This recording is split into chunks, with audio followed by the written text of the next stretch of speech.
Hello everyone, welcome back to my channel the मैसॉन्स। Okay बच्चों, अब लास्ट प्रीवियस वीडियोस में हमने जेई मेन के कुछ क्वेश्चन पेपर सॉल्व करवाए थे। अब हम कुछ कंटेंट को डिस्कस कर रहे हैं। ठीक है। बोर्ड पे आपको दिख रहा होगा। अभी करंटली जो ट्वेल्थ के स्टूडेंट्स हैं उनका सोल्यूशन चैप्टर्स फिनिश हुआ होगा या फिर स्टार्ट हुआ होगा, जहां भी आप पढ़ रहे होगे। ठीक है। जैसे भी आप बुक से पढ़ रहे होगे, स्कूल में पढ़ रहे होगे, कहीं भी पढ़ रहे होगे, आपका चैप्टर जो है वो सोल्यूशन चैप्टर्स को हम डिस्कस कर रहे हैं। चैप्टर फर्स्ट होता है ये एनसीईआरटी के हिसाब से क्लास ट्वेल्थ का केमिस्ट्री टॉपिक का चैप्टर फर्स्ट है ये बच्चों। ठीक है। तो ये चैप्टर एक्चुअल में क्या है, इस चैप्टर में जो चैप्टर को हम बताएं कि क्या क्या पढ़ना होता है इस चैप्टर के अंदर। तो चैप्टर के अंदर बच्चों बेसिकली अगर हम एनसीईआरटी बेसिस पर जाएं, जैसे हम एनसीईआरटी को खोलते हैं तो इस चैप्टर की एनसीईआरटी को खोलते हैं तो इसके अंदर कुछ कंसंट्रेशन टर्म्स की डिस्कस किया होता है सबसे पहले। जैसे फॉर एग्जांपल मोलैरिटी हो गई, नॉर्मेलिटी हो गई, मोल फ्रैक्शन हो गया, कुछ परसेंटेज हो गई, सोल्यूट की परसेंटेज, है ना, मास percent, weight by weight, weight by volume, इस तरीके की चीजें आपको चैप्टर के अंदर मिल जाएंगी। एक्चुअल में it is not a part of a solution. Actual में अगर हम देखें तो ये चीजें हम कहाँ पढ़ लेते हैं, हम जब मोल कंसेप्ट पढ़ते हैं क्लास टेंथ में भी इसका जिक्र होता है, क्लास इलेवेंथ में चैप्टर फर्स्ट एटॉमिक सॉरी मोल कंसेप्ट के चैप्टर में इस इन सारी टर्म्स का डिस्कशन हो जाता है। तो सोल्यूशन चैप्टर की बात करें तो हम इन सारी चीजों को डिस्कशन हम यहाँ पे नहीं करेंगे। अगर हम बता दें तो मोलैरिटी मोलैरिटी मोलैलिटी नॉर्मेलिटी, इन सब बातों को आप एनसीईआरटी के बेसिक बातें हैं, इनको आप पढ़ सकते हो, इनकी डेफिनेशन पढ़ सकते हो, मतलब इनके फॉर्मुलेस पढ़ सकते हो। जैसे मैं मोलैरिटी का बताऊं तो अक्सर आप याद करते होगे number of moles of solute in present in 1 litre of a solution. ठीक है। Weight upon molecular weight 1000 divide by volume, ये सारी चीजें आप पढ़ते हो। ठीक है। ये इतना ज्यादा इसमें समझने का कुछ होता नहीं है। समझने का जो चैप्टर है सोल्यूशन, वो कहाँ से स्टार्ट होता है वो हम आपको बताएंगे। क्लियर? तो बिल्कुल, मतलब हर एक पॉइंट को यहाँ पे क्लियर करेंगे, छोटे से छोटा पॉइंट। बच्चों देखो पढ़ने का तरीका क्या है, जैसे हम बोर्ड पे आपको पहले तो सबसे इंपॉर्टेंट है नोट्स बनाते हुए चलना है। क्योंकि जो हम यहाँ पे कंटेंट देंगे बच्चों, आपको एक भी पॉइंट नहीं छूटेगा। क्या मैं बोला? इवन अ सिंगल पॉइंट हम नहीं छोड़ेंगे इस वीडियो लेक्चर सीरीज में सोल्यूशन की, या किसी भी चैप्टर का हम कंटेंट लेके आएंगे तो उसमें एक भी पॉइंट हम नहीं छोड़ेंगे बच्चों, सिंगल पॉइंट। बस वो जो कॉपी बनेगी ना आपकी, जो भी कॉपी आप लेक्चर नोट्स बनाएंगे बच्चों, वो जो कॉपी होगी वो एडवांस तक काम देगी बच्चों। जब भी एडवांस का क्वेश्चन भी मैं सॉल्व कराऊंगा ना तो उसी कॉपी से कंसेप्ट लगेंगे। कहीं के भी आप कहोगे एडवांस का अलग पढ़ना पड़ेगा, नहीं नहीं भाई, एडवांस का अलग नहीं पढ़ना पड़ेगा, ये कॉपी को फॉलो करो। जो मैं लिखवाऊं यहाँ पे, जो मैं समझाऊं, एक एक पॉइंट को कंसेप्चुअली स्ट्रांग हो। बच्चों क्वेश्चन करना इतना इंपॉर्टेंट नहीं होता, क्वेश्चन हो जाते हैं। कई बच्चे क्वेश्चन में फंसते क्यों हैं? स्टेटमेंट वाले क्वेश्चन आ गए, या फिर कहीं पर आपको कंसेप्ट ही समझ में नहीं आ रहा है। तो कंसेप्चुअली बहुत स्ट्रांग होना है। समझ पा रहे हो बच्चों? कॉन्सेप्चुअली अगर आप स्ट्रांग हो गए किसी भी चैप्टर में, फिजिकल हो गई, ऑर्गेनिक हो गई, इनऑर्गेनिक हो गई, फिजिक्स हो गई, मैथ्स हो गई, बायोलॉजी हो गई, इवन किसी भी चैप्टर किसी भी सब्जेक्ट के अंदर अगर आप कॉन्सेप्चुअली बहुत स्ट्रांग है तो उस टॉपिक का सवाल आपसे छूटेगा नहीं। Is it clear? अच्छा, काफी बातें हो गई, मतलब सोल्यूशन चैप्टर के बारे में हमने बताया कि जो बेसिक बातें हैं बच्चों वो आप पढ़ लेना। ठीक है। अगर आपको फिर भी, मतलब मैं 10-12 दिन बाद अगर फिर भी आपको ऐसा लगे कि वो वाली बातें भी पढ़ानी है, तो आप कमेंट्स में बताना कि सर वो बेसिक लेक्चर भी एक सोल्यूशन चैप्टर का बना दो, जिसमें molarity, molality, normality, mole fraction, mass percent, weight by volume, ये सारी चीजें उसमें आएंगी। तो वो भी मैं बना दूंगा अलग से। लेकिन जब मैं क्लास 11th को पढ़ाता हूँ बच्चों, तो क्लास 11th में ये सारी बातें बताता हूँ। ठीक, मूल कंसेप्ट में बताता हूँ। और अगर मैं क्लास 11th का फर्स्ट चैप्टर स्टार्ट करूंगा, ठीक है, इस चैनल के ऊपर, तो वो सारी बातें वहां पे बताऊंगा, आप वहां से भी पढ़ सकते हो। ठीक है। और अगर कोई क्लास 12th का बच्चा है तो मैं नहीं मानता कि उसको ये बातें पता नहीं होंगी। ठीक, और अगर नहीं पता है तो कोई बात नहीं, हम उसके उसके ऊपर भी फर्दर एक वीडियो बना देंगे। क्लियर है? तो बहुत अच्छा है। हम स्टार्ट करते हैं। तो हम पहले तो ये बताते हैं कि सोल्यूशन चैप्टर में एक्चुअल में पढ़ना क्या है। ये तो बेसिक टर्म्स हटा दी जाए, एक्चुअल में ये पढ़ना है बच्चों कि आप देखो बोर्ड के ऊपर आपको क्या दिखाई दे रहा है, सोल्यूशन चैप्टर है, मैंने 3 पार्ट्स में इसको डिवाइड करा है। एक्चुअल में सोल्यूशन क्या होता है, फर्स्ट ऑफ ऑल ये बताएं। Solution is a mixture, homogeneous mixture of solute and solvent. Very good.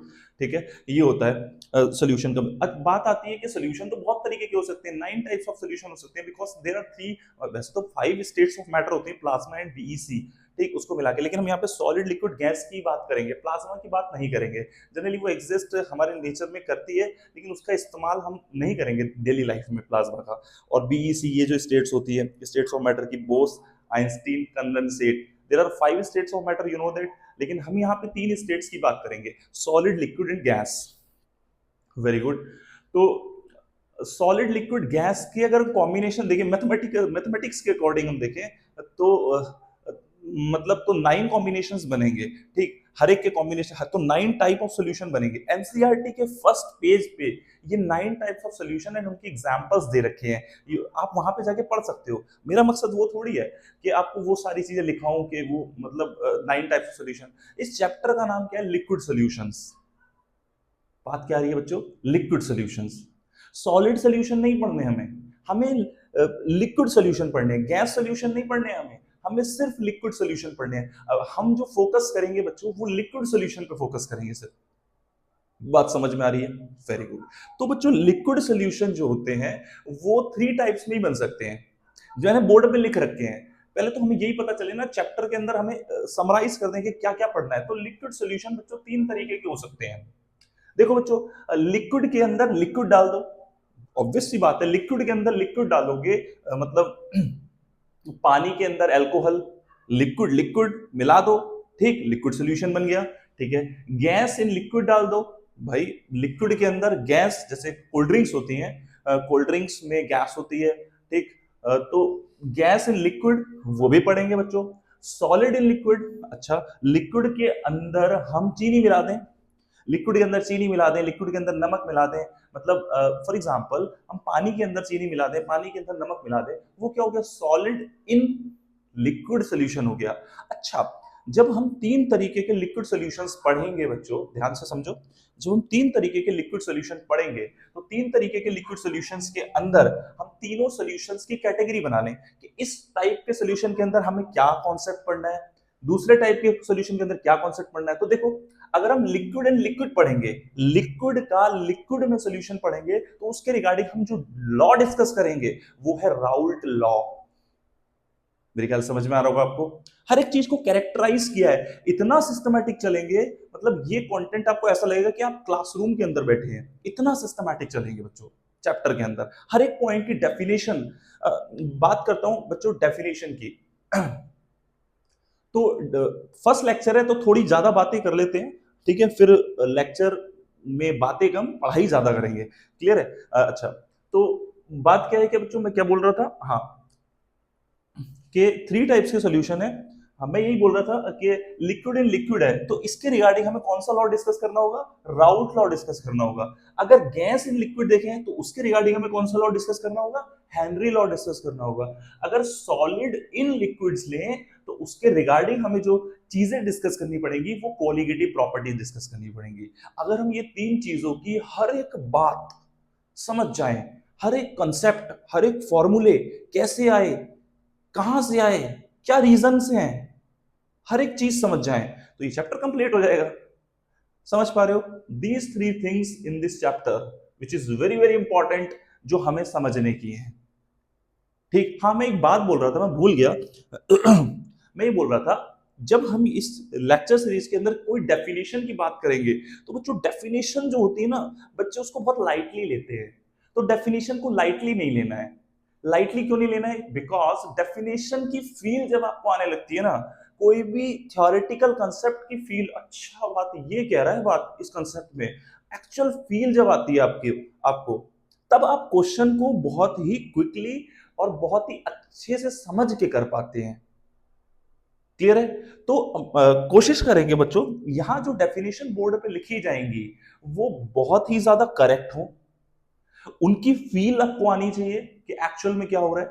ठीक, तो डेफिनेशन वाइज हम बिल्कुल करेक्ट रहेंगे, और आप सिस्टमैटिक रूप से, सिस्टमैटिकली आप उन डेफिनेशंस को नोट करो, उसके बाद जो उन डेफिनेशंस को समझाया जाए उसको समझो, उनके कॉन्सेप्ट्स को नोट करो, फॉर्मूला कैसे आ रहा है उसे नोट करो। उसके बाद जैसे हम सिस्टम से चलेंगे, स्टार्टिंग में ऐसा होगा कि 1-2 लेक्चर्स में कॉन्सेप्ट्स ज्यादा होंगे, तो कॉन्सेप्ट्स ज्यादा होंगे, तो न्यूमेरिकल्स लगभग लगभग तीसरे चैप्टर से आएंगे, लेकिन कोशिश करूंगा बीच बीच में एक दो न्यूमेरिकल भी डालता रहूं, एडवांस के भी, मेंस के भी, या मतलब रिलेटेड न्यूमेरिकल्स हम उसको बीच बीच में लेंगे, ठीक है, अच्छा न्यूमेरिकल लेंगे, ये नहीं कि टाइम पास कर रहे हैं, ठीक है बच्चों। तो मेरे ख्याल से काफी इंट्रोडक्शन हो गया इस चैप्टर का। तो अगर हम बात करें फिर से एक बार, हमें कौन कौन से लॉ पे फोकस करना है? राउट लॉ पे फोकस करना है, हेनरी लॉ पे फोकस करना है, कोलिगेटिव प्रॉपर्टीज पे फोकस करना है। अच्छा, ये सारे लॉ ना किसी एक चीज से जुड़े हुए हैं। इस पूरे चैप्टर में एक चीज ऐसी है जिस चीज से ये सारे लॉज जुड़े हुए हैं, उसका नाम है वेपर प्रेशर। ये वीडियो पूरी की पूरी किस पे होने वाली है? वेपर प्रेशर पे होने वाली है, ठीक है। It is very very important. Vapour pressure के ऊपर पूरा चैप्टर किसके ऊपर है? ये वेपर प्रेशर के ऊपर है। तो हम पूरे वीडियो में वेपर प्रेशर की सारी बातें डिस्कस करेंगे और लास्ट में एक बड़ा ही मजेदार क्वेश्चन भी करेंगे, ठीक है। तो फर्स्ट हेडिंग डाल लीजिए बच्चों, सब बच्चे, वेपर प्रेशर, ठीक है। हेडिंग लिखो और ये एक फ्लो चार्ट बना लो। उसके बाद मैं सबसे पहले क्या, वेपर प्रेशर की डेफिनेशन लिखूंगा, उसको आप नोट करना, उसको मैं समझाऊंगा एक छोटा सा एक्सपेरिमेंट के थ्रू। मैं ये समझाने की कोशिश करूंगा what is exactly vapour pressure, vapour pressure exactly होता क्या है, ठीक है। बहुत अच्छी अंडरस्टैंडिंग बनानी है आपको इस वेपर प्रेशर से, क्लियर है? ठीक है, इसको आप नोट डाउन करो, मैं वेपर प्रेशर की डेफिनेशन लिखता हूं, उसके बाद आगे चलते हैं। ओके बच्चों, आपको स्क्रीन पे कुछ लिखा हुआ दिखाई दे रहा है, मैंने ये सब कुछ लिखा है आपके लिए। ये छोटी सी एक डेफिनेशन है, इसको हम अभी और फॉर्मेट में चीजें लिखेंगे। आप इस डायग्राम को देखो, मैं इसको समझा रहा हूं कि क्या वेपर प्रेशर, हमारा पूरा वीडियो बच्चों वेपर प्रेशर पे रहने वाली है। तो वेपर प्रेशर को समझो, एक बार जो लिखा हुआ है मैं उसको पढ़ देता हूं बच्चों। क्या लिखा है बच्चों? It is the pressure exerted by the vapors of a substance at equilibrium. This word is very important, यहां ये चीज समझाना चाहेंगे हम। at equilibrium state at a given temperature, एक पर्टिकुलर टेम्परेचर पर जो प्रेशर होता है उसको वेपर प्रेशर बोलते हैं। लेकिन अब ये करेक्ट नहीं है, मतलब ये इंट्रोडक्शन है, ठीक है। वेपर प्रेशर तो अभी शुरू हुआ है, मतलब क्या है, यहाँ पे हम इस मतलब इस जो लिखा हुआ चीज है इसमें ये समझाना चाहेंगे कि इक्विलिब्रियम में, या फिर वेपर प्रेशर को समझाने के लिए जो मैंने ये डायग्राम बनाया है, इससे मैं समझाना चाहूंगा वेपर प्रेशर। थोड़ा सा ध्यान से समझो बच्चों, जल्दी क्विकली समझते हैं। ये एक डायग्राम है। इस डायग्राम में क्या है मैं सारी बातें बता देता हूं। नीचे पानी भरा हुआ है बच्चों, स्टार्टिंग में क्या है, नीचे पानी भरा हुआ है, तो हम बोल देते हैं यहाँ पे वाटर भरा हुआ है। ध्यान से समझना बच्चों, बहुत ही ज्यादा इंपॉर्टेंट है। वेपर प्रेशर की फील आ जाएगी आपको, बहुत इजी है, कुछ बड़ी बात नहीं है। तो ये पानी भरा हुआ है, ऊपर क्या है, एक वैक्यूम पंप लगाया है, वैक्यूम पंप से ऊपर के एरिया को हमने वैक्यूम कर दिया है। अभी वहां पे कुछ भी नहीं है, खाली है बिल्कुल। अच्छा, और इस पानी को बिल्कुल एक मेटल की प्लेट से ढक दिया है। किस प्लेट से ढक दिया बच्चों?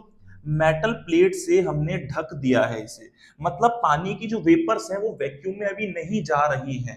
अच्छा, ये प्रेशर गॉज लगा दिया है।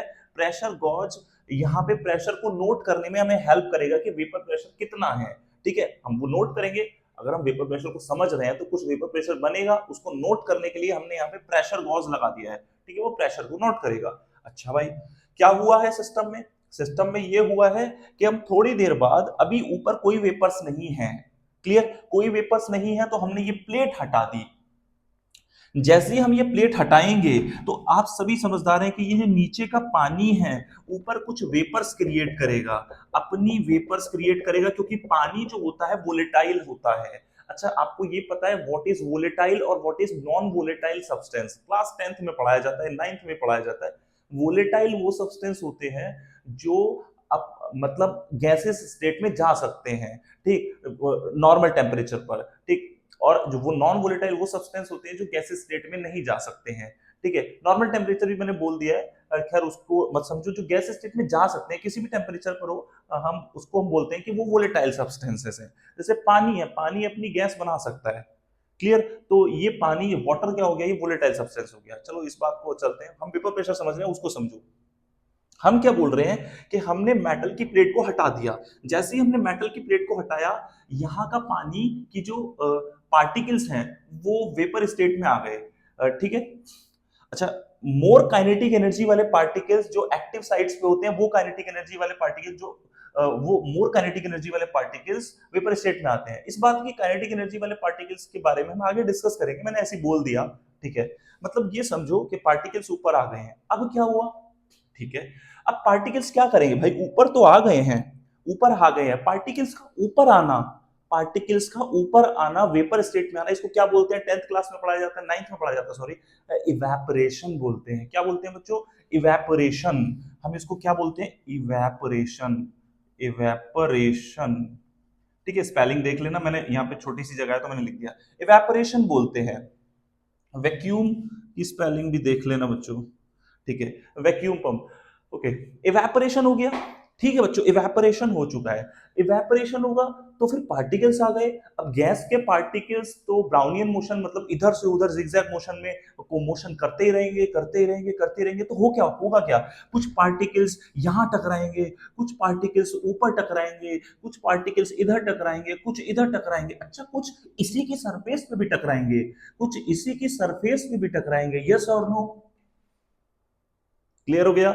पार्टिकल्स दीवारों से टकराएंगे कंटेनर की, पार्टिकल छत से टकराएंगे कंटेनर की, पार्टिकल उसी की लिक्विड की सरफेस से भी टकराएंगे, ये बड़ी इंपॉर्टेंट बात है। कैसे, जैसे उसकी लिक्विड की सरफेस से टकराएंगे पार्टिकल्स, तो क्या होगा, लिक्विड की सरफेस की एक्टिव साइड जैसे आएंगे, आजा भाई आजा, पार्टिकल्स आ रहे हैं लिक्विड की सरफेस पे, लिक्विड की सरफेस ने कुछ पार्टिकल्स पकड़ लिए, अब हम नहीं जाने देंगे, पर लिक्विड कह रहा है हमने पार्टिकल्स को पकड़ लिया, अब हम नहीं जाने देंगे, तो लिक्विड कह रहा है हमने तुम्हारा कंडेंसेशन कर दिया। तो इट मींस क्या समझे कि इवेपोरेशन हुआ, इवेपोरेशन होने के बाद थोड़ा थोड़ा कंडेंसेशन स्टार्ट हो चुका है, बिकॉज कंडेंसेशन क्यों स्टार्ट हुआ, क्योंकि पार्टिकल्स मूव कर रहे हैं, और मूवेबल पार्टिकल्स पार्टिकल्स की लिक्विड की सरफेस से भी टकरा रहे हैं, तो पार्टिकल्स का कंडेंसेशन हो रहा है। अच्छा, तो दो प्रोसेस हो गए, मैं लिख देता हूं यहां पे, कंडेंसेशन, कंडेंसेशन हो गया, तो टू प्रोसेस हो गई, एक हो गई बच्चों इवेपोरेशन, एक हो गई बच्चों condensation, two process simultaneously works in this system, yes और नो, बहुत बढ़िया। जब दो प्रोसेस साइमल्टेनियसली हो रही है तो धीरे धीरे धीरे धीरे करके होती रहेंगी, होती रहेंगी, होती रहेंगी, और एक मोमेंट आएगा। What is the moment, moment is that कि वो मोमेंट होगा जब कंडेंसेशन का रेट इवेपोरेशन के रेट के बराबर हो जाएगा, जब rate of condensation just equal to rate of evaporation, sorry मैंने क्या बोल दिया, rate of evaporation is equal to rate of condensation, दोनों रेट इक्वल हो जाएंगे, तो हम बोलेंगे इक्विलिब्रियम स्टेब्लिश हो जाएगी। क्या हो जाएगी बच्चों, इक्विलिब्रियम स्टेब्लिश हो जाएगी, जो मैंने ये वर्ड लिखा था, इतनी देर से मैं यही तो समझा रहा था कि इक्विलिब्रियम स्टैब्लिश हो जाएगी। कौन सी इक्विलिब्रियम स्टैब्लिश होगी, रेट ऑफ इवेपोरेशन और रेट ऑफ कंडेंसेशन जब इक्वल हो जाएंगे तब हम बोलेंगे कि इक्विलिब्रियम स्टैब्लिश हो जाएगी। समझ पाए बच्चों, वेरी गुड।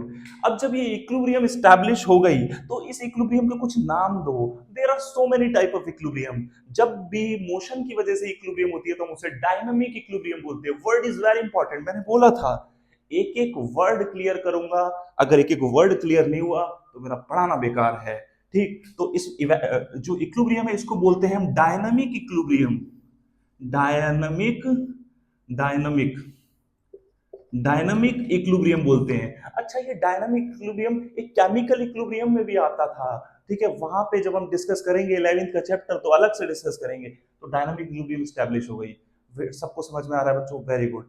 अब बस वेपर प्रेशर हो गया, तो जिस मोमेंट पे इक्विलिब्रियम स्टैब्लिश हुई है उसी मोमेंट पे यहां पे प्रेशर नोट कर लो। क्या समझे कि जिस मोमेंट पे इक्विलिब्रियम स्टैब्लिश हुई है उस मोमेंट पे आप प्रेशर नोट डाउन करेंगे, तो that pressure is called vapour pressure. मेरे ख्याल से समझ में आ गया होगा कि that pressure is called vapour pressure. अब एग्जैक्ट डेफिनेशन बनी, the pressure at which dynamic equilibrium establish. What is dynamic equilibrium, जब rate of condensation and rate of evaporation just equal हो जाते हैं तो उस मोमेंट पे जो प्रेशर होता है उसको बोलते हैं हम वेपर प्रेशर। क्लियर हो गया, इस बात को आप लिख लो, लिखो, ऐसे ही लिख सकते हो, चलो मैं लिख दूंगा अभी। बताओ बच्चों, ये जो सब कुछ लिखा हुआ है समझ में आया? प्रेशर इक्विलिब्रियम, डायनामिक इक्विलिब्रियम पे जो प्रेशर होता है लिक्विड वेपर्स में, लिक्विड एंड वेपर्स के बीच में, उसको हम बोलते हैं वेपर प्रेशर। आगे चलते हैं बच्चों, फटाफट से ये नोट डाउन करो, ये एक्सपेरिमेंट भी नोट डाउन करो, कहीं कभी किसी को समझाना पड़े तो आप समझा सकते हो। Note down this. ओके बच्चों, तो बच्चों वेपर प्रेशर आपको मैंने समझाया। अब वेपर प्रेशर को ग्राफिकली भी देख लें क्या? हाँ, एक छोटा सा ग्राफ बनाया, मैं इसको समझाता हूँ आपको। हर एक चीज बच्चों नोट डाउन करते हुए चलना। मैं बहुत सिस्टमैटिक चल रहा हूँ बच्चों, मैं नहीं चाहता कि एक भी पॉइंट स्किप हो। अगर आप ये देख रहे हो ना, तो जितने भी लेक्चर्स बनेंगे उसे एक बार देख लिया, सोल्यूशन ऐसा पक्का हो जाएगा। उठा लाओ कोई भी एडवांस का क्वेश्चन यार, लेके आओ भाई, मजा आएगा आपको सॉल्व करने में। ठीक, तो क्या ग्राफ है बच्चों ये? अच्छा, ऊपर अब मैंने एक बात बताई थी कि जब हमने प्लेट हटाई थी, अभी मेटल की प्लेट हटाई थी ना बच्चों, एकदम से वेपर बनी। स्टार्टिंग में तो कंडेंसेशन नहीं हुआ ना, स्टार्टिंग में तो पूरा का पूरा वेपोरेशन हुआ, इवेपोरेशन हुआ। तो इवेपोरेशन, स्टार्टिंग में इवेपोरेशन हुआ, तो इवेपोरेशन का रेट तो कांस्टेंट होगा। हर एक लिक्विड की एक पर्टिकुलर टेम्परेचर पर, एक पर्टिकुलर टेम्परेचर पर जितना इवेपोरेशन होना होता है उतना ही होता है। ठीक है, इस बात को मैं आगे बताऊंगा। ठीक है, तो पहली स्टेट में इवेपोरेशन हो गया, और इवेपोरेशन कांस्टेंट रहता है। ऐसा नहीं है कि इवेपोरेशन होता ही रहेगा उस पर्टिकुलर टेम्परेचर पर, नहीं है। ठीक है, एक पर्टिकुलर टेम्परेचर पर इवेपोरेशन हो गया, इवेपोरेशन कांस्टेंट रहेगा। तो this line is called constant line, which is called rate of evaporation. Rate of evaporation बोल सकते हैं, ये इवेपोरेशन की रेट की लाइन है, इवेपोरेशन। बहुत बढ़िया, आपने समझ दिया। ठीक है, रेट ऑफ इवेपोरेशन की लाइन है फर्स्ट वाली, बहुत बढ़िया। रेट ऑफ इवेपोरेशन आपने बताया कि सीधी लाइन में वर्क कर रहा है, वेरी गुड, सीधी लाइन है। ठीक है, कांस्टेंट है। अच्छा, ये नीचे वाली लाइन किसकी है? अच्छा बच्चों, आपने अभी बोला था कि जब इवेपोरेट हो गई, तो इवेपोरेट होने के बाद एक पार्टिकल नीचे आएगा, कंडेंस होगा, दूसरा पार्टिकल होगा, तीसरा पार्टिकल होगा। तो कंडेंसेशन तो जीरो से स्टार्ट होगा। मेरे बच्चों बताओ, कंडेंसेशन कहां से स्टार्ट होगा? जीरो से। तो मैं बोल रहा हूं कि यहां से कंडेंसेशन स्टार्ट हो रहा है, और धीरे धीरे धीरे धीरे करके कंडेंसेशन बढ़ता जा रहा है, बढ़ता जा रहा है, बढ़ता जा रहा है। और कहां तक बढ़ेगा? एक मोमेंट तक बढ़ेगा, और जहां पे दोनों इवेपोरेशन और कंडेंसेशन के रेट बराबर हो जाएंगे, उस पॉइंट को बोलेंगे हम बच्चों डायनामिक इक्विलिब्रियम। क्या बोलेंगे बच्चों? डायनामिक, डायनामिक, डी वाई ए, डायनामिक। स्पेलिंग चेक करते रहना बच्चों, डायनामिक इक्विलिब्रियम, इक्विलिब्रियम, ये बोलेंगे। बात समझ में आई? तो ये पॉइंट हो गया डायनामिक इक्विलिब्रियम। और इस मोमेंट पे प्रेशर नोट करेंगे, which is called vapour pressure. तो डायनामिक इक्विलिब्रियम का ग्राफ है, और इसी को बोलते हैं, मतलब यहां पर इस मोमेंट पे जो प्रेशर होगा उसे बोलेंगे वेपर प्रेशर।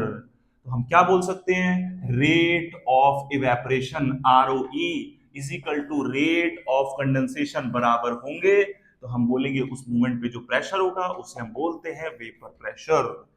मेरे ख्याल से इससे ज्यादा फील क्या ही आ सकती है। वेपर प्रेशर आपको समझ में आ गया। ठीक है बच्चों, वेपर प्रेशर सभी बच्चों को क्लियर है? यहीं से कहानी चैप्टर की स्टार्ट होती है बच्चों। बढ़िया से क्लियर हो गया? सभी बच्चों कमेंट्स में बताना कैसा क्लियर हुआ है वेपर प्रेशर। और मैं फिर आगे चल रहा हूं इसी लेक्चर में, मैं फीचर्स स्टार्ट कर रहा हूं। अब जो मैं आगे स्टार्ट करने वाला हूं, एक एक करके बच्चों फीचर से स्टार्ट कर रहा हूं। फीचर्स ऑफ वेपर प्रेशर, छोड़ेंगे नहीं कोई भी पॉइंट, हर एक पॉइंट को कवर करेंगे। ऐसा फील ना आ जाए कि यार कोई क्वेश्चन आ जाए, अरे यार ये तो कहीं पढ़ा ही नहीं। ठीक है, मन लगा के पढ़ना बच्चों, नोट्स बनाते रहना। मैं ये कहता हूं कि एक बार इस लेक्चर सीरीज को आपने सोल्यूशन की एक्सपेरिमेंट बेसिस पर, मतलब आप बस एक ट्रायल वर्जन पर देख लिया, आप एडिक्ट हो जाएंगे बच्चों। ठीक है, इस कंटेंट के एडिक्ट हो जाएंगे, कहेंगे पढ़ना है तो सर इसी चैनल पे पढ़ना है। लिटरली बता रहा हूँ, सेटअप भले से छोटा है, अभी सेटअप को बड़ा हो जाएगा 1 डेढ़ महीने 2 महीने में, ये मत समझना। यही तो होता है यार, आपको लिखा हुआ दिखाई दे रहा है, मेरी आवाज आ रही है, समझ में आ रहा है, सेटअप से क्या मतलब यार। आप डिजिटल बोर्ड या फिर तमाम चीजें बड़ी लेके लगा दो, है ना, और वो बकवास कर करके चले जाएं, इससे कोई मतलब नहीं बनता है। ठीक है बच्चों, ये आपको समझ में आ गया? अगली हेडिंग डाल दो, features of vapour pressure. Features of vapour pressure, मैं इसे हटाता हूं, हेडिंग लिखता हूं मैं भी, आप फटाफट से इसे ग्राफ बना के नोट करो। वेरी गुड बच्चों, मैंने एक फीचर आपका ये बोर्ड पे लिख दिया है। ठीक, तो फीचर आपको दिखाई दे रहा है, एक एक करके फीचर लेते हैं, बोर्ड छोटा है। ठीक है, एक फीचर हमने लिखा है। बड़े ध्यान से पढ़ो, पहला फीचर है, सारे फीचर्स पढ़ेंगे। Vapour pressure does not depend upon surface area. ओ भाई, सरफेस एरिया पे डिपेंड नहीं करता है ये, सरफेस एरिया पे डिपेंड नहीं करता है वेपर प्रेशर। अच्छा, ओके, अमाउंट ऑफ सब्सटेंस पे भी डिपेंड नहीं करता है, 1 किलो लो, 2 किलो लो, 3 किलो लो। अरे भाई, कोई स्पेसिफिक लिक्विड अगर स्पेसिफिक टेम्परेचर पर जितना वेपर प्रेशर प्योर लिक्विड का हो सकता है वो उतना ही होगा, विच इज फिक्स। समझ पा रहे हो, बड़ा इंपॉर्टेंट पॉइंट है। तो vapour pressure amount of substance पे डिपेंड नहीं करता है, बड़ी इंपॉर्टेंट बात है। मेंस में ये जो पॉइंट्स है ना, छोटे छोटे मेंस में आ जाते हैं, टपक जाते हैं मेंस में। समझ पा रहे हो? तो किस पे डिपेंड नहीं करता है? सरफेस एरिया पे डिपेंड नहीं करता है। आप छोटा बर्तन लो, बड़ा बर्तन लो, कैसा भी बर्तन लो, सरफेस पे डिपेंड, सरफेस एरिया पे डिपेंड नहीं करता है बच्चों। तो याद रखना, vapour pressure does not depend on surface area and amount of substance. Clear है बच्चों? पहला फीचर वेरी सिंपल था, कोई दिक्कत नहीं है। एक फीचर, अब ये लंबा, अगला फीचर लंबा चलेगा, टेम्परेचर वाला, ठीक है, उस फीचर को पढ़ते हैं। ठीक है, ये फीचर तो नोट डाउन कर लो, छोटा सा फीचर था।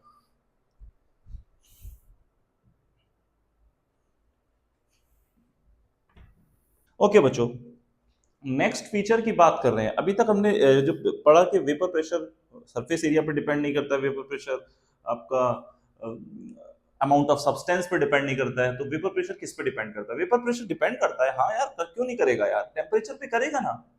टेम्परेचर बढ़ा के तो देखो, वेपर प्रेशर बढ़ेगा, टेम्परेचर घटाओ, वेपर प्रेशर घटेगा। समझ पा रहे हो? अरे भाई, टेम्परेचर बढ़ाओगे, kinetic energy of the particle will increase, kinetic energy increase, okay, ज्यादा वेपर बनेगी, ज्यादा वेपर, ज्यादा काइनेटिक एनर्जी पार्टिकल्स में आ गई तो ज्यादा ऊपर जाएंगी, गैस गैस फॉर्म ज्यादा बनेगी, ठीक है, वेपर प्रेशर बढ़ जाएगा। सिंपल सी बात है। क्लियर है? अच्छा, इस चीज को एक्सप्लेन काफी सारी चीजों से किया जा सकता है। पहले तो भी लिख लो इस बात को कि vapour pressure directly proportional to है टेम्परेचर के। टेम्परेचर बढ़ाओगे वेपर प्रेशर बढ़ जाएगा, टेम्परेचर घटाओगे वेपर प्रेशर घट जाएगा। वेरी गुड, समझ गए बच्चों? अच्छा, अरे ये तो एक नॉर्मल सी बात हो गई, लेकिन यहाँ पे न्यूमेरिकल आते हैं, और भी चीजें आती है, इक्वेशन आती है, विच इज कॉल्ड, मैं इसका डेरिवेशन कराऊंगा, जो मैं इक्वेशन बोलने वाला हूं, Clausius क्लेप्रियन equation. Clausius क्लेप्रियन equation, clear है? क्लॉजियस क्लेप्रियन इक्वेशन पढ़ाएंगे आपको, वो टेम्परेचर को बताएगी बच्चों। ठीक, तो क्लॉजियस क्लेप्रियन इक्वेशन की अगर हम बात करें तो पहले मैं लॉगरिदम फॉर्म वाली यहाँ पे दोनों लिख देता हूं, उसको आप नोट कर लो, उससे हम समझा देंगे। वही इक्वेशन है जो मैथमेटिकली बताती है कि टेम्परेचर बढ़ने पर वेपर प्रेशर बढ़ता है। मैथमेटिकली कौन सी इक्वेशन बताती है बच्चों? मैथमेटिकल बताती है क्लॉजियस क्लेप्रियन इक्वेशन। फटाफट से हम उसको लिख लेते हैं, याद भी कर लेते हैं। इस इक्वेशन का डेरिवेशन कब करेंगे? एक अदर फर्दर वीडियो आएगी अभी इसके बाद, थर्ड लेक्चर में, आई थिंक सेकंड में, जब भी आएगी इस इक्वेशन का डेरिवेशन कराऊंगा बच्चों, टेंशन मत लो। ठीक है, क्लॉजियस इक्वेशन, क्लॉजियस क्लेप्रियन, इसका डेरिवेशन भी करवाएंगे। ठीक है, आई थिंक किसी चैनल पे फिर करवाते नहीं है, लेकिन मैं कराऊंगा, कंसेप्ट बिल्ड होता है उससे। ठीक है, तो क्या होती है बच्चों? एलन, मैं क्लॉजियस क्लेप्रियन इक्वेशन लिख रहा हूं, Clausius Clausius क्लेप्रियन equation, क्लेप्रियन equation, Clausius क्लेप्रियन equation. अच्छा, ये क्या बताती है? ये पहले लिख देते हैं equation, ln P2 over P1 delta H vaporisation upon R 1 upon T1 minus 1 upon T2। ये अपनी क्लॉजियस क्लेप्रियन इक्वेशन है। देखो, टेम्परेचर है, प्रेशर है, इनमें रिलेशन है, समझ सकते हो इसी से। ठीक, समझ सकते हो, बहुत इजी है, आप समझ के देख लो। चाहे अगर मैं टेम्परेचर बढ़ा दूं, T2 बढ़ा दूं, बताओ बच्चों, T2 बढ़ा दूं, T2 बढ़ा दूं, ये टर्म कम हो गई, ये टर्म ज्यादा रहेगी, क्योंकि T1 कम है, T2 ज्यादा है, तो ज्यादा में से कम, ये टर्म पॉजिटिव आ गई। और डेल्टा एच वेपोराइजेशन क्या होता है, समझ के देखो। डेल्टा एच वेपोराइजेशन होता है, मतलब हम स्टेट चेंज करने में, गैसेस स्टेट में पार्टिकल को लेके जा रहे हैं, तो कितनी एनर्जी रिक्वायर्ड है, रिक्वायर्ड है बच्चों। और रिक्वायर्ड होता है तो एंथैल्पी पॉजिटिव होती है एंडोथर्मिक के बेसिस पे। बताया ना ये बच्चों, अगर रिएक्शन एंडोथर्मिक है तो एंथैल्पी विल बी पॉजिटिव, तो delta H vaporisation is always positive, this quantity is always positive, और ये क्वांटिटी पॉजिटिव निकली है। और जब ये पॉजिटिव है and R is a constant, gas constant, इससे तो कोई लेना देना नहीं है। तो ये ऑल द टर्म, ये पूरी टर्म क्या है कि ये पॉजिटिव है। और जब log P2 upon P1 positive है तो ऊपर वाली चीज तो ज्यादा होगी ना, तभी तो पॉजिटिव आएगा। लॉग अगर 1 से बड़ा है तभी तो पॉजिटिव रहेगा।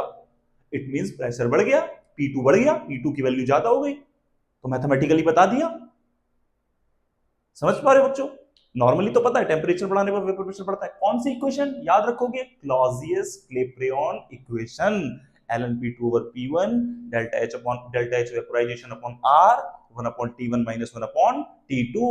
T1 T2 किस मिलेंगे? केल्विन मिलेंगे। वेरी इंपॉर्टेंट, आसान है, वेरी गुड।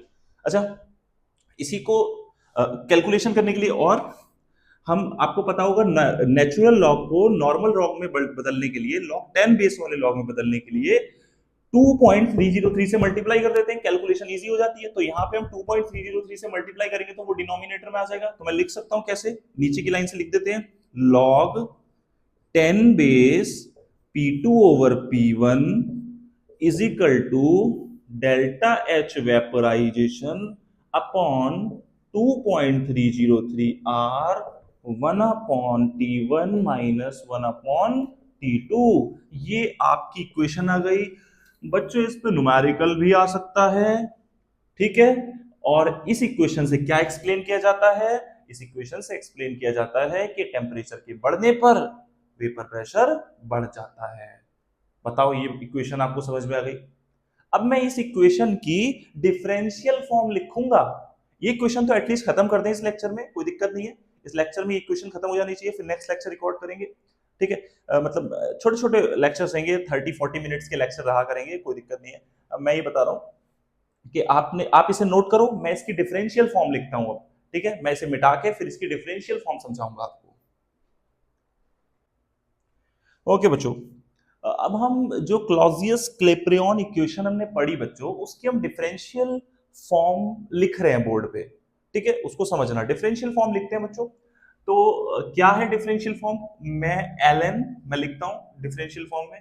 पहले तो नॉर्मल फॉर्म लिखते हैं, ln p ln k minus.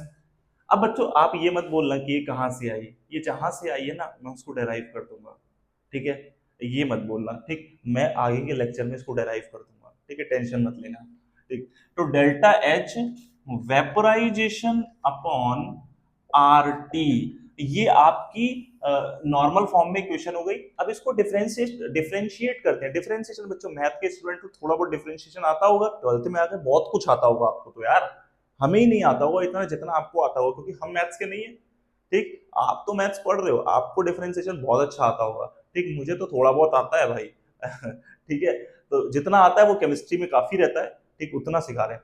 तो अगर हम इसको डिफरेंशिएट करते हैं बच्चों, डी ln p, मतलब इस पूरे को किसके रेस्पेक्ट में कर रहे हैं? dt, टेम्परेचर के रेस्पेक्ट में कर रहे हैं अच्छा बच्चों, k तो कांस्टेंट है, ठीक है, k कांस्टेंट है, तो कांस्टेंट का डिफरेंशिएशन जीरो होता है बच्चों।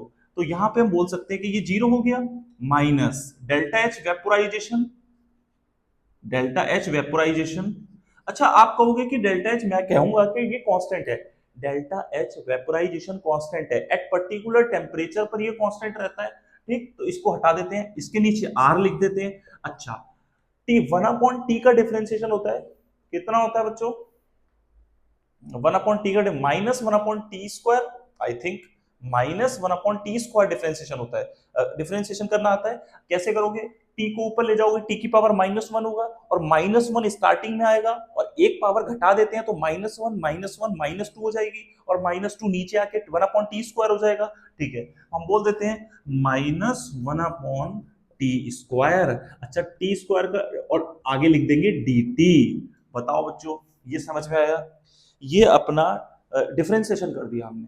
अब डिफरेंशिएशन थोड़ा सा इसको रीअरेंज कर लेते हैं, थोड़ा सा अच्छे से अच्छा लगे थोड़ा सा, तो d ln p upon dt very good. अच्छा, डिफरेंशिएशन करा तो माइनस माइनस प्लस हो गया। Very good. तो delta H vaporization divide by R T square into D T. Very good.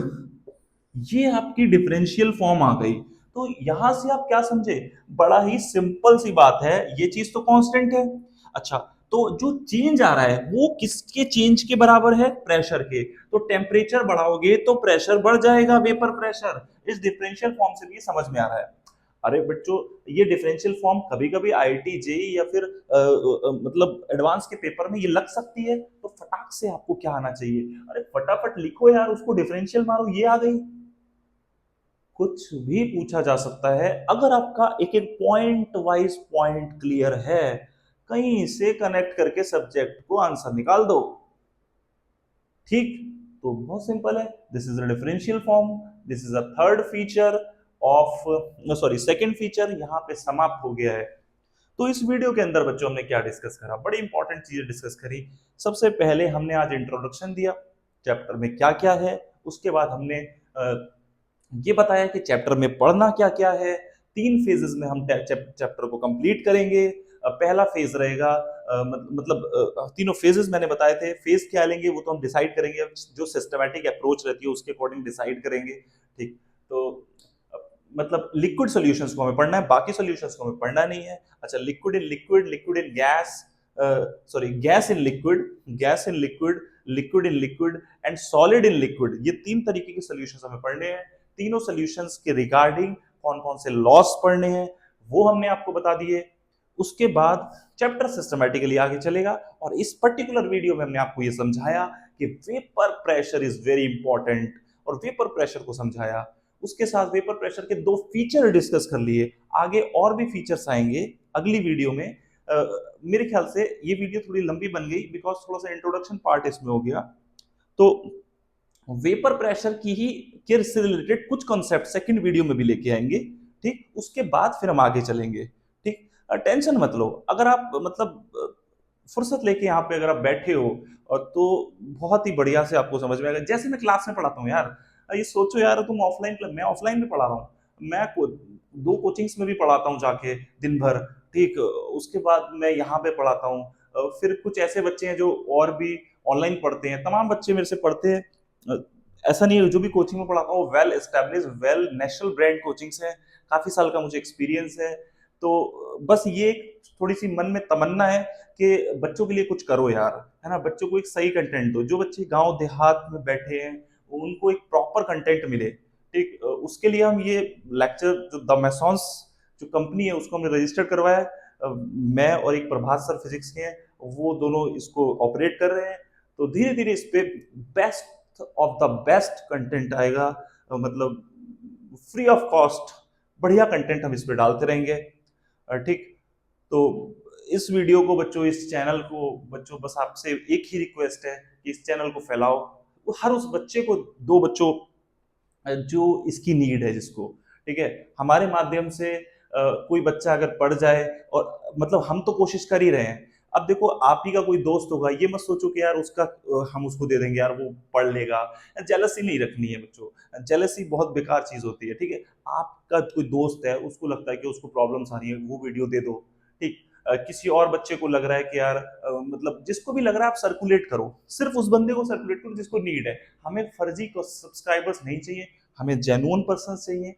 Genuine person हमें मिलेंगे, हमारा मोटिवेशन भी बढ़ेगा बच्चों। ठीक। तो आज के लिए इतना ही, मतलब इस वीडियो के अंदर इतना ही। Please do subscribe, like the videos, comment the videos. जो भी आपका डाउट है, कमेंट इन द वीडियोस। जो भी आपका डाउट है कमेंट सेक्शन में लिख सकते हो। Thank you very much.